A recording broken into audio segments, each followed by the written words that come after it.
Hello friends, स्वागत है आपका हमारे चैनल सफलता का अड्डा पर। और आज है 8 अगस्त 2020। आइए देखते हैं आज की करंट अफेयर का हमारा पहला क्वेश्चन क्या है। तो आज का हमारा पहला क्वेश्चन है, पायलट योजना के तहत बिना इंटरनेट के 200 रुपये तक का ट्रांजैक्शन की सुविधा किसने शुरू की है।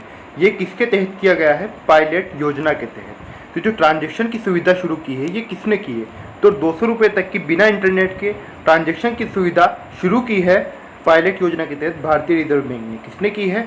भारतीय रिजर्व बैंक ने की है, यानी कि रिजर्व बैंक ऑफ इंडिया ने, जिसको आरबीआई भी कहा जाता है। किसके तहत? पायलट योजना के तहत। आपसे क्वेश्चन को ऐसे भी पूछा जा सकता है कि भारतीय रिजर्व बैंक ने किस योजना के तहत बिना इंटरनेट के 200 रुपये तक की ट्रांजैक्शन सुविधा शुरू की है। उसके अंदर आपको क्या होगा, कई योजनाओं के नाम दे दिए जाएंगे, जैसे कि यहाँ पर पायलट योजना भी और अन्य कई योजनाओं के नाम दे दिए जाएंगे जो कि बैंकिंग से संबंधित होगी या अन्य किसी विभाग से संबंधित होंगी। तो आपको योजना का नाम भी याद रखना है, योजना का नाम भी महत्वपूर्ण है। पायलट योजना के तहत ये जो काम हुआ है, ये जो सुविधा है पायलट योजना के तहत है, इस बात को आपको याद रखना है। राशि क्या है? राशि है 200 रुपये तक, ठीक है, तो ये भी आपको याद रखना है। अच्छा, बात अगर हम आपसे रिजर्व बैंक के बारे में करें, यानी कि रिजर्व बैंक ऑफ इंडिया के बारे में करें, जिसको भारतीय रिजर्व बैंक भी कहा जाता है। यदि आप हमारी करंट अफेयर्स के साथ में डेली जुड़े हुए होंगे तो आपको अभी तक के क्वेश्चन याद हो गए होंगे, और जो स्टूडेंट डेली जुड़े हुए हैं उनको ये क्वेश्चन डेली के डेली रिवाइज भी हो जाते हैं, क्योंकि जिस तरह से क्वेश्चन है आरबीआई से हैं या किसी अन्य बैंक से हैं या फिर किसी कंपनी से क्वेश्चन है, किसी राज्य से, राजधानी, राज्यपाल, मुख्यमंत्री, कुछ भी क्वेश्चन है, तो इस तरह क्वेश्चन 8 दिन में, 4 दिन में, और बहुत सा क्वेश्चन तो ऐसा होता है कि वो अगले ही दिन आ जाता है किसी और अन्य रूप में उसी में। या सपोज कीजिए किसी बैंक से संबंधित होता है, बैंक ने किसी कोई समझौता किया है, इस तरह से कुछ भी हो सकता है, या फिर रेल मंत्रालय या फिर वित्त मंत्रालय, तो इस तरह क्वेश्चन आते रहते हैं। और इस तरह से जो डेली करंट अफेयर से हमारे स्टूडेंट जुड़े हुए हैं उनको अभी तक के बहुत सारे क्वेश्चन याद भी हो गए होंगे। तो अगर हम रिजर्व बैंक ऑफ इंडिया के बारे में बात करें तो इसकी स्थापना हुई थी 1 अप्रैल 1935 को। कब हुई थी? 1 अप्रैल 1935 को स्थापना हुई थी रिजर्व बैंक ऑफ इंडिया की, यानी कि आरबीआई की, कोलकाता में। कहाँ पर हुई थी? कोलकाता में स्थापना हुई थी। कोलकाता कहाँ पर है? कोलकाता है आपका पश्चिम बंगाल में, यानी कि वेस्ट बंगाल के अंदर कोलकाता है। कोलकाता पश्चिम बंगाल की राजधानी है, ये भी आपको याद रखना है। तो कोलकाता के अंदर स्थापना हुई थी। अगर आपसे पूछा जाए कि मुख्यालय कहाँ पर है, तो मुख्यालय है मुंबई। 1935 में कोलकाता के अंदर इसकी स्थापना हुई थी, लेकिन 1937 में क्या होता है, इसको स्थानांतरित कर दिया जाता है 2 वर्षों बाद। 1935 के ठीक 2 वर्षों बाद 1937 में इसको स्थानांतरित कर दिया जाता है कोलकाता से मुंबई। कहाँ पर? यानी कि अगर कहें तो इसको शिफ्ट कर दिया जाता है कोलकाता से मुंबई। तो इसका मुख्यालय तो मुंबई के अंदर स्थित है, और इसकी स्थापना अगर पूछा जाए तो स्थापना इसकी कोलकाता के अंदर हुई थी। अच्छा, बात अगर इसके गवर्नर के बारे में करें कि आरबीआई की जो है इसके गवर्नर कौन है, तो आरबीआई के गवर्नर है शक्तिकांत दास। कौन है? शक्तिकांत दास गवर्नर हैं आरबीआई के 25वें नंबर के। कौन से नंबर के? 25वें नंबर के गवर्नर हैं। ये क्वेश्चन भी आपसे परीक्षाओं के अंदर पूछा जा सकता है कि आरबीआई के गवर्नर जो है शक्तिकांत दास, ये कौन से नंबर के गवर्नर हैं। या फिर ऐसे पूछा जा सकता है कि इनसे पहले कितने गवर्नर और रह चुके हैं। इनसे पहले 24 गवर्नर आरबीआई के रह चुके हैं, ये बात आपको याद रखनी है। तो शक्तिकांत दास गवर्नर हैं आरबीआई के 25वें नंबर के। आगे बढ़ते हैं, देखते हैं अगला क्वेश्चन क्या है। अगला क्वेश्चन है हमारा, दिल्ली की मशहूर लेखिका व सामाजिक कार्यकर्ता सादिया देहलवी का निधन हुआ है। तो जो सादिया देहलवी का निधन हुआ है, ये कितने वर्ष की थी, यानी कि इनका कितने वर्ष की आयु में निधन हो गया है। एक प्रसिद्ध सामाजिक कार्यकर्ता थी और मशहूर, बहुत ज़्यादा लेखिका थी, ये मशहूर लेखिका थी सादिया देहलवी। तो इनका निधन हुआ है 63 वर्ष की आयु में। कब हुआ है? 63 वर्ष की आयु में भी इनका निधन हो गया है। आगे बढ़ते हैं, देखते हैं अगला क्वेश्चन क्या है। अगला क्वेश्चन है हमारा, संयुक्त राष्ट्र सुरक्षा परिषद में किस देश ने जम्मू कश्मीर के विशेष दर्जे को समाप्त करने के बाद वहाँ की स्थिति का मुद्दा उठाया, यानी कि जो वहाँ पर स्थितियाँ पैदा हो रही है, जो वहाँ के हालात हैं, उसका मुद्दा उठाया है चीन ने। किसने उठाया? चीन ने उठाया। और कहाँ पर? संयुक्त राष्ट्र सुरक्षा परिषद की बैठक में न्यूयॉर्क के अंदर। जम्मू कश्मीर का जो जैसे विशेष दर्जा समाप्त हुआ है, अब उसको 1 साल हो गया है, जो वहाँ के दर्जों से वहाँ पर धारा 370 जो थी उसको जब हटाया गया था जम्मू कश्मीर से, और जम्मू कश्मीर को उस समय 2 पार्ट कर दिए गए थे। जम्मू कश्मीर का जो पूर्ण राज्य का जो दर्जा था उसको समाप्त कर जम्मू कश्मीर और लद्दाख 2 अलग अलग केंद्र शासित प्रदेश, उनको 2 में विभाजित कर केंद्र शासित प्रदेश बना दिया गया था। अच्छा, वहाँ से धारा 370 जो है उसको हटा दिया गया था। तो इसी का मुद्दा चीन ने उठाया है कि वहाँ पर जब से विशेष दर्जा समाप्त हुआ है वहाँ की स्थिति क्या है। तो चीन ने मुद्दा उठाया है, लेकिन कहाँ पर उठाया है? चीन ने मुद्दा उठाया है संयुक्त राष्ट्र सुरक्षा परिषद में। कहाँ उठाया है? संयुक्त राष्ट्र सुरक्षा परिषद के अंदर चीन ने ये मुद्दा उठाया है। जब बात अगर हम आपसे चीन के बारे में करें तो चीन की राजधानी है बीजिंग। क्या है? बीजिंग चीन की राजधानी है। और चीन के राष्ट्रपति के बारे में अगर हम बात करें आपसे, तो चीन के राष्ट्रपति हैं शी जिनपिंग। कौन है? शी जिनपिंग चीन के राष्ट्रपति हैं। और करेंसी रेन मिन भी है।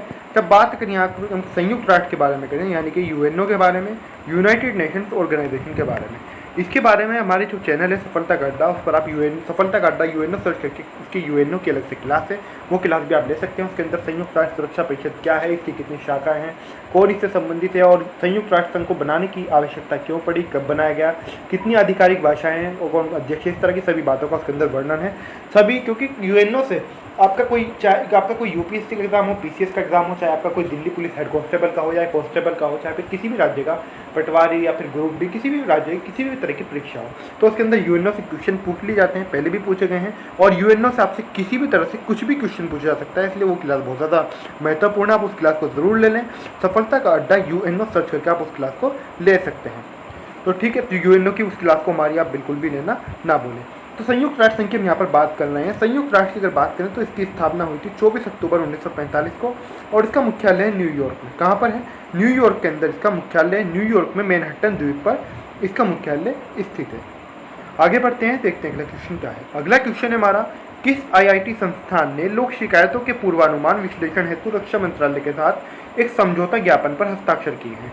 एक समझौता ज्ञापन पर हस्ताक्षर किए गए हैं रक्षा मंत्रालय के साथ, लेकिन जो हस्ताक्षर किए हैं ये किए किसने हैं और क्यों किए हैं?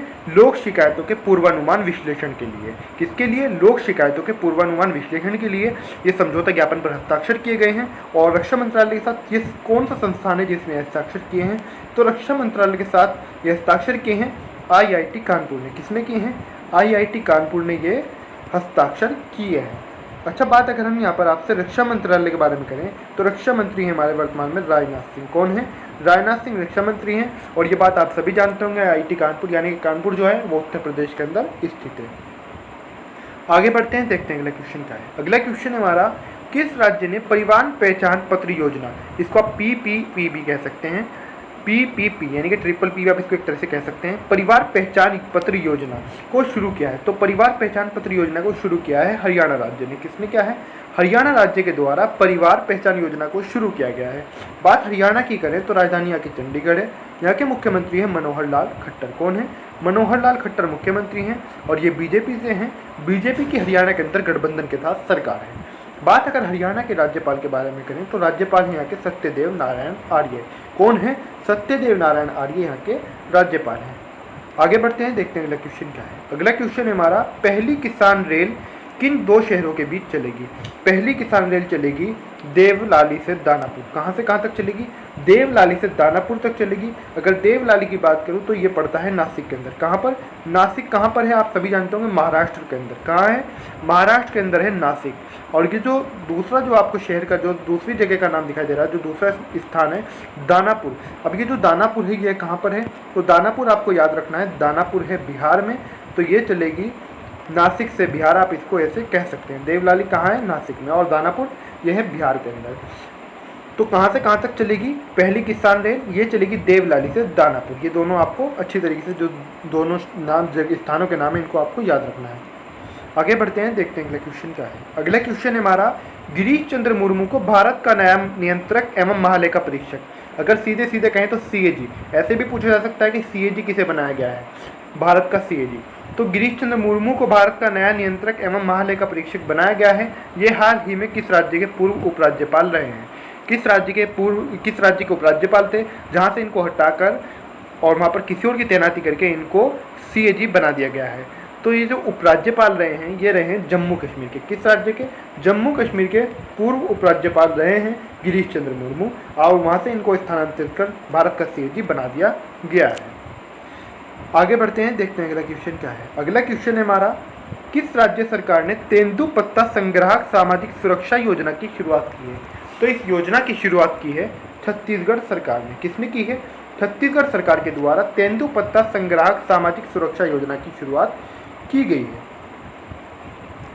बात आपसे हम अगर छत्तीसगढ़ के बारे में करें तो छत्तीसगढ़ की राजधानी रायपुर है और यहाँ के मुख्यमंत्री हैं भूपेश बघेल। कौन है? भूपेश बघेल छत्तीसगढ़ के मुख्यमंत्री हैं और अनुसुईया उइके यहाँ के राज्यपाल हैं। आगे बढ़ते हैं, देखते हैं अगला क्वेश्चन क्या है। अगला क्वेश्चन है हमारा, लघु अवधि की कोरोना कवच बीमा पॉलिसी की बिक्री के लिए 3 बीमा कंपनियों से समझौता किसने किया है? तो लघु अवधि की कोरोना कवच बीमा पॉलिसी की बिक्री के लिए 3 बीमा कंपनियों से समझौता किया है केनरा बैंक ने। किसने किया है? अब समझौता केनरा बैंक ने किया है। केनरा बैंक की अगर आपसे बात करें तो 1 जुलाई 1906 को इसकी स्थापना हुई थी। और केनरा बैंक का अगर आपसे पूछा जाए मुख्यालय कहाँ पर है, तो बेंगलुरु के अंदर केनरा बैंक का मुख्यालय है और 1 जुलाई 1906 को इसकी स्थापना हुई थी।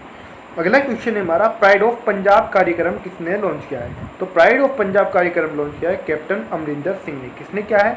कैप्टन अमरिंदर सिंह के द्वारा प्राइड ऑफ पंजाब कार्यक्रम लॉन्च किया गया है। बात अगर हम आपसे पंजाब राज्य के बारे में करें तो पंजाब की राजधानी चंडीगढ़ है। चंडीगढ़ के बारे में आपको विशेष रूप से ध्यान रखना है, चंडीगढ़ अपने आप में एक केंद्र शासित प्रदेश भी है और चंडीगढ़ हरियाणा के साथ साथ पंजाब की भी राजधानी है। और चंडीगढ़ और हरियाणा और पंजाब दोनों का हाई कोर्ट भी चंडीगढ़ के अंदर ही है। और अगर बात हम पंजाब के मुख्यमंत्री के बारे में करें तो मुख्यमंत्री हैं यहाँ के कैप्टन अमरिंदर सिंह। कौन है? कैप्टन अमरिंदर सिंह यहाँ के मुख्यमंत्री हैं। अच्छा, बात अगर राज्यपाल के बारे में करें तो राज्यपाल हैं वीपी सिंह बदनौर। कौन है? वीपी सिंह बदनौर हैं पंजाब के राज्यपाल। और पंजाब हमारा जो पंजाब है वो किस देश के साथ सीमा बनाता है? वो पाकिस्तान के साथ सीमा बनाता है, यानी कि पाकिस्तान से सटा हुआ राज्य है। आप इसको ऐसे समझ सकते हैं। अगर पड़ोसी राज्यों की बात करें तो पड़ोस के अंदर इसके हिमाचल और या हिमाचल प्रदेश, जम्मू कश्मीर और इसके हरियाणा पड़ता है मुख्य रूप से। तो ये भी आपको याद रखना है। आगे बढ़ते हैं, देखते हैं अगला क्वेश्चन क्या है। अगला क्वेश्चन है हमारा, राष्ट्रीय हथकरघा दिवस कब मनाया जाता है? तो राष्ट्रीय हथकरघा दिवस यानी कि बुनकर, आप जिसको बुनकर दिवस समझ सकते हैं, जो लोग हाथ के काम करते हैं, जो बुनकर होते हैं। तो राष्ट्रीय हथकरघा दिवस मनाया जाता है 7 अगस्त को। कब मनाया जाता है? प्रत्येक वर्ष 7 अगस्त को राष्ट्रीय हथकरघा दिवस मनाया जाता है। अच्छा, बात अगर आपसे करें ये मनाया कब से जाता है, तो केंद्र सरकार ने जुलाई 2015 में 7 अगस्त को, कब? जुलाई 2015 में 7 अगस्त को राष्ट्रीय हथकरघा दिवस घोषित किया था। कब किया था? राष्ट्रीय हथकरघा दिवस घोषित किया था जुलाई 2015 में 7 अगस्त को केंद्र सरकार ने। किसने किया था? केंद्र सरकार ने। आज की जो हमारी करंट अफेयर्स है वहीं पर समाप्त होती है। आपको वीडियो कैसा लगा प्लीज़ कमेंट करके ज़रूर बताएं। और अभी तक आपने हमारे चैनल सफलता का अड्डा सब्सक्राइब नहीं किया है तो प्लीज़ ज़रूर सब्सक्राइब कर लें। सब्सक्राइब करते समय बेल आइकन को प्रेस करना ना भूलें। बेल आइकन ज़रूर प्रेस कर दें। और अभी तक आपने वीडियो को लाइक नहीं किया है, शेयर नहीं किया है तो प्लीज़ लाइक शेयर भी ज़रूर कर दें।